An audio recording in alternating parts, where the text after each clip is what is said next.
Patreon.com/the Walk-Off Podcast. $4 a month gets you in there. Okay, over-unders 2023. I want to just look at a couple quick stats here relative to last season. Okay, that's where we're setting the over-under at. We don't have to go too rapid fire, but we won't spend too much time on each one. I'm going to throw these out to you. Vladdy home runs, 32 is what he hit last year. Absolute over. I don't think there's any doubt about it. Absolute over. What do you think the new dimensions of the outfield wall do for Vladdy? Because I was looking at his, here's what I want to say. I was looking at his spray chart from 2023. He hit 11 to the warning track. We're bringing in the field by like even 5 to 18 feet in some areas. I'm just looking at that and I'm going, that's potentially 11 more home runs just on what he did last year. I mean, that's a best case scenario. We're not talking line drives that would have hit off the top of the wall, because I know there's talk about the wall getting raised, heightened, whatever you're looking at. But generally speaking, do you think that has an impact on him, or do you think? Well, I think it could definitely have some sort of impact on him. Regardless of the new dimensions at Rogers Center, I think the best thing that could happen for Slim Daddy Vladdy is he just gets that swing back taken care of. That launch angle became non-existent. He became a ground ball machine in the second half of last season. I love when you've talked about what has he done this offseason. He hasn't talked about losing weight or anything like that. He's talking about how much more flexible he's gotten. To me, that makes a lot of sense. I like that. I think that as the season wears on him, that's something that will really help him. Became a little bit stiff, I thought, from an eye test standpoint. So I really liked hearing him say that. The yoga and all the stuff he's been doing in the offseason, I really liked hearing him say that. And on top of anything else, for Bo and Vlad, their approach at the plate has got to be significantly better in 2023. It's the reason for this. Their approach at the plate in 2022 was an absolute nightmare, in particular Bo for those first 5 months. Then he adjusted things in September. How was Bo's September? An absolute damn video game out there. He was incredible. So those are the changes I want to see to Slim Daddy Vladdy, that Slim Daddy Vladdy implements more than benefiting from dimension changes. And the good news is, like I said, Vlad said he's put in the work, and that approach, improving that approach, Don Mattingly, you're on the clock. I could see Don Mattingly being helpful with something like this. Hey, when we talked who's in, who's out at the start of the show, Don Mattingly, I think, is a understated addition to this team that we're going to quickly remember come April and May, I think. This is what I say about Don Mattingly, Adam. The amount of times last season, again, the reason for this, the amount of times last season that the Blue Jays were in a spot with men on first and second, nobody out, a 2-0 count. So, my God, first and second, the game situation dictates we're shooting at the right field, we're moving around the runners. 2-0 pitch, I can sit and wait for whatever the hell I want. And the amount of times they took that 2-0 fastball on the outside corner, which is perfect to shoot the right field, perfect, and tried to pull it because they're a home runner bust team and hit the inevitable double play to short. And when those batters came back to the dugout, there were absolutely no consequences for those players. You try to pull that now and come back to the dugout with Don Mattingly sitting there, he's in your ear. He's in your ear. Situational hitting, these are things that Don Mattingly will really improve for the Blue Jays. I love it.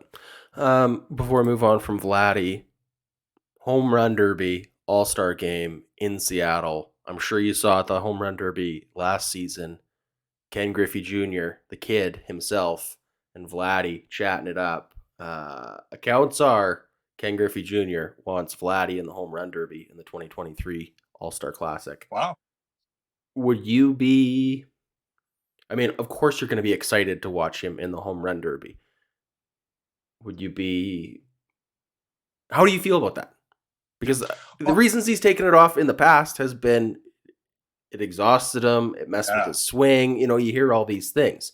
So if that was a factor in previous seasons, or were you thinking the flexibility is enough to offset? Like, is this going to have a positive or negative impact? Or do you think everybody's worried about that too much? Mm-hmm. What's funny, because my honest answer would have to put a pin in this and re-examine it closer to the All-Star break because of what you just said. What's the landscape of Slim Daddy Vladdy's season at that point? Because absolutely, as much fun as we would have, we'd have pride, we'd have enjoyment. Vlad would put on a show. There would be so much goodness, yes. But if you're the 2023 Toronto Blue Jays, my God, you've got bigger fish to fry than how somebody does in the home run derby. You are literally considering yourself a World Series contender. So we'd have, for me, Adam, I think we have to put a pin in this and see what the landscape of the league is at that time. Julio Rodriguez, I mean, do Seattle fans wish he? Remember, he participated hurt because just he felt that pressure to put on that show for people. I mean, my God, there's no, as much fun as we would have watching Slim Daddy Vladdy in this, there's no way we want to put anything at risk. So let's approach that with caution, Adam, at the very least. I love the idea of it. It'd be fun, but don't we need to mind our P's and Q's here? This team has bigger fish to fry in 2023. Speaking of pressure to compete in the home run derby, Julio Rodriguez in Seattle. Does he have to? Does he have to? Does he have any chance at not participating after what he did last year? And now it's in Seattle. He has to, right? He'll be in Teoscar's ear every day. No, Teo, it's got to be you. You should be representing us. No, it's got to be you, Teo. Love it. Be in Teo's ear every day. I love it. All right, very good. And good luck to Teo at the home run derby. Yeah. All right. Varsho home runs. He hit 27 last year. Does he take another step forward? We are looking at again, we just mentioned it, the outfield wall, that right field with the bullpen jutting into the playing field substantially. It looks like 18 feet they're moving in, that outfield wall in the right center field power alley. Varsho, more than 27. Does he get to 30 this year, or are you expecting a little bit of a regression here? What do you think? I'm not expecting a regression, Adam, but I am going to take the under simply because, I mean, Arizona ran him out there regardless. We talked earlier about Varsho, his struggles against lefties. Arizona ran him out there, period. He was all they had. I could see him getting a little bit less at bats in Toronto. Okay. One thing I really, you talk about the new dimensions, that should help him for sure. But where I'm really intrigued on Dalton Varsho is where does he hit in the lineup? Because as I say, they force fed him in that lineup in Arizona every day. They might as well have had you and I in that lineup hitting in front of him and hitting behind him. He had no protection in front or behind. 2023 Toronto Blue Jays, way different scenario, way different story. Personally, I'd like to see Varsho in that 2-hole, so we force feed him a lot of fastballs because he kills fastballs. But anyway, we can talk about lineup construction at a different time. But I just don't think he's going to be in a batting order spot, whether it's the 2 or the 7, where he's going to be looking to hit home runs. And I just don't know if he's going to get the 500 plus at bats that Arizona had for him. So just from a value standpoint, Adam, I will say below 27. But I hope I'm being clear here. I'm not saying that because it's a regression. I'm saying that because of other factors. Less playing time. So a little bit less. He played 151 games last year for Arizona. That's big time. He had 531 at bats. By virtue of moving him down in the lineup, that's going to shave some at bats, some plate appearances off his season totals. Yep. And like you said, if he is being forced out there against lefties by virtue of not having a better option, that's not going to be a consideration, I suppose, in Toronto. So maybe we shave another 30 games, 20 to 30 games off his season total. Is that too much? Yeah. Well, I'm thinking 20. I think it could be upwards of 20. I think it could be upwards of 20.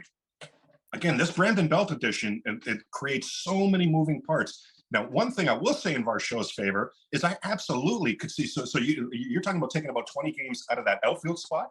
Adam, I'd say we add 7 to 10 back in the catcher spot. So maybe overall it's not as big of a drop. Okay. But that's one of the underrated things about Dalton Varsho is, as you mentioned earlier, the Blue Jays like to use their DH spot for one of those 2 catchers there. That's a scary proposition if you're carrying 2 catchers. If one gets hurt, now the DH has to come in and play. Now you've lost that DH spot. With Dalton Varsho there, you haven't lost anything.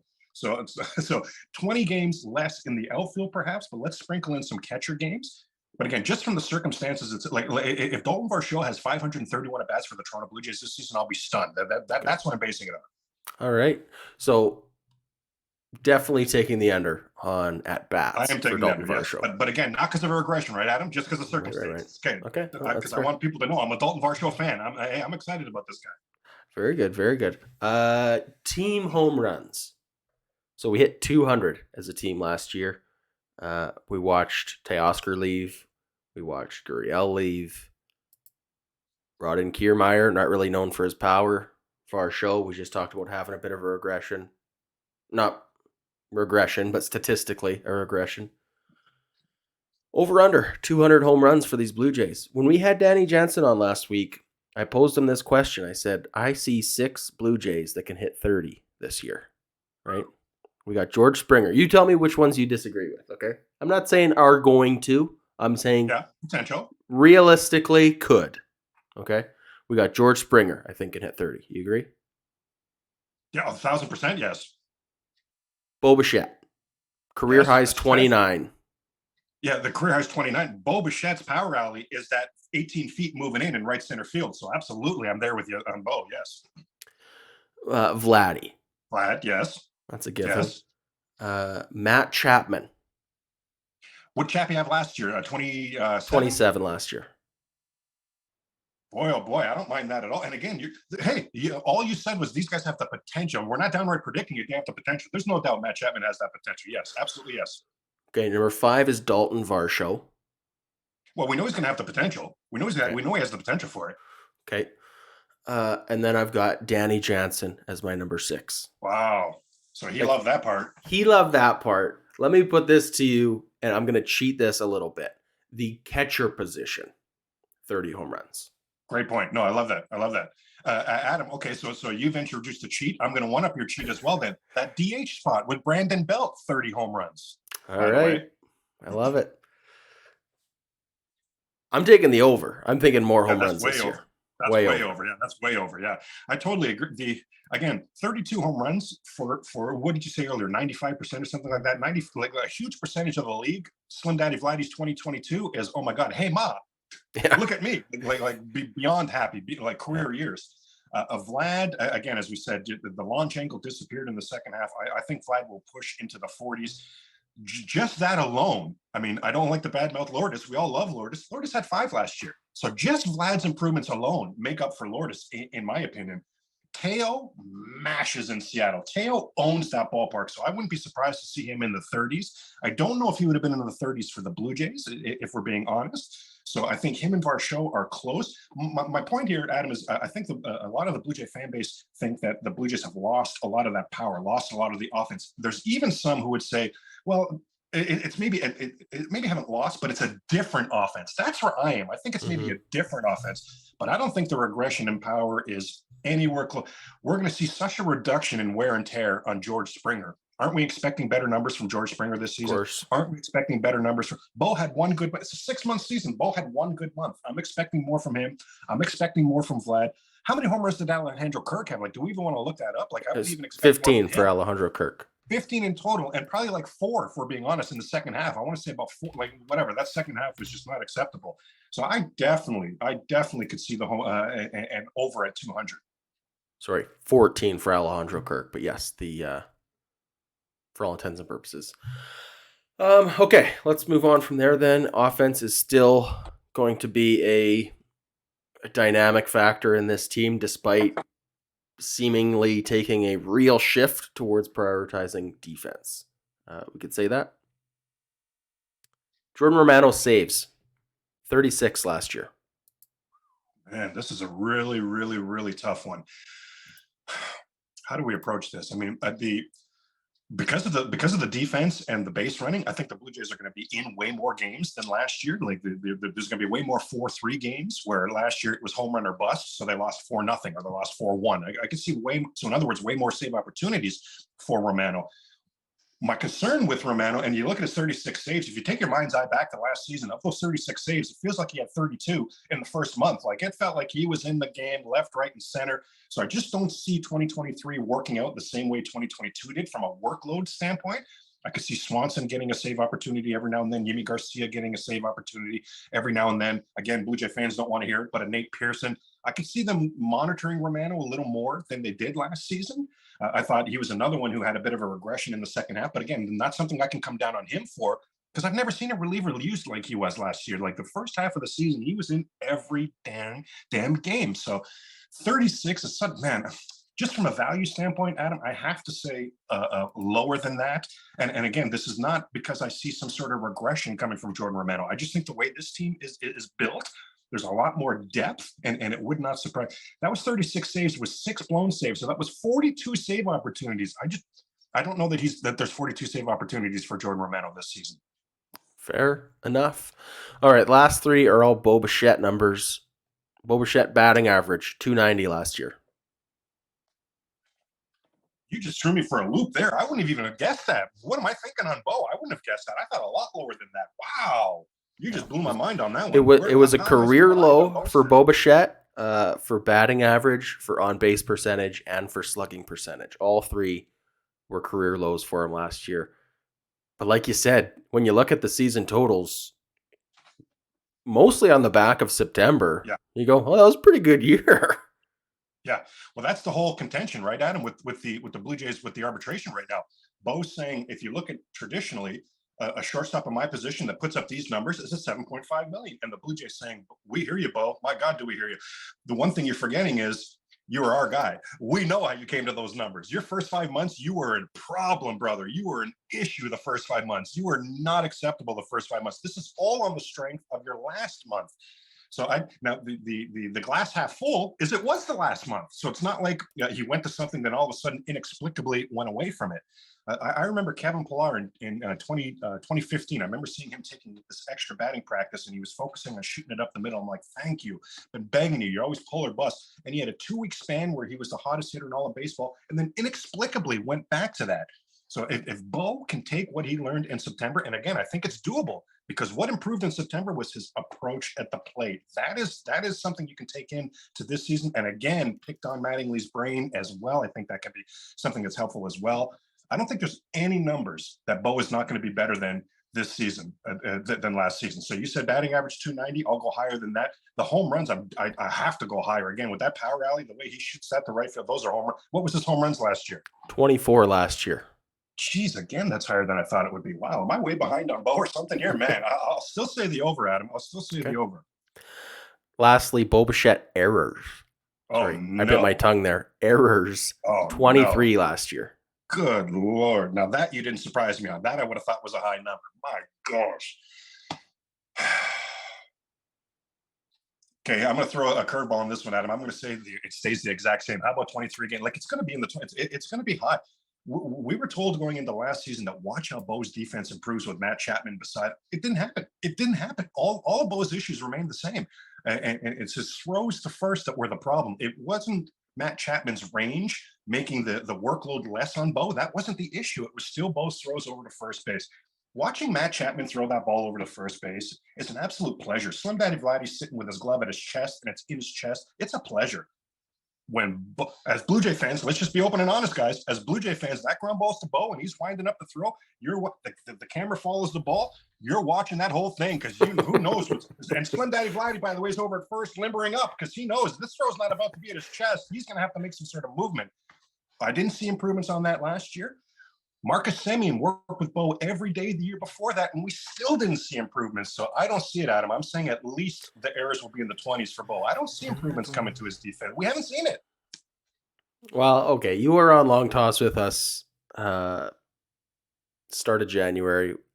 I ran down the list, the ages of Gold Glove winning shortstops over the last 20 years. There was one under the age of 25. This is Bo Bichette's age 25 season. His fourth season at shortstop. I'm confident that we haven't seen the best of Bo defensively. I'm taking the under. Okay. I'm thinking high teens. I'm thinking he's out there a lot. Shortstop is a tough position. It is a high error position for all players across the league, right? I think it's a step forward. I don't think it's a Gold Glove season for Bo Bichette, but I think he is going to greatly improve. I just think I hope you are right. I think the September that he had is going to carry on through 2023 offensively. I think that's going to be a massive confidence boost for him defensively as well, because both sides of the field tend to be tied together, right? You're struggling defensively, you're struggling at the plate. It goes hand in hand. So I because I believe that September carries over through the 2023 season, I have to believe that has a positive impact on his defensive stats as well. So, well, walk-off community, I hope you enjoyed that little clip. This full episode is going to be available on our main channel sometime in the next few weeks. However, if you can't wait for that, You can get the full episode right now available on our Patreon. That's patreon.com/the Walk Off Podcast.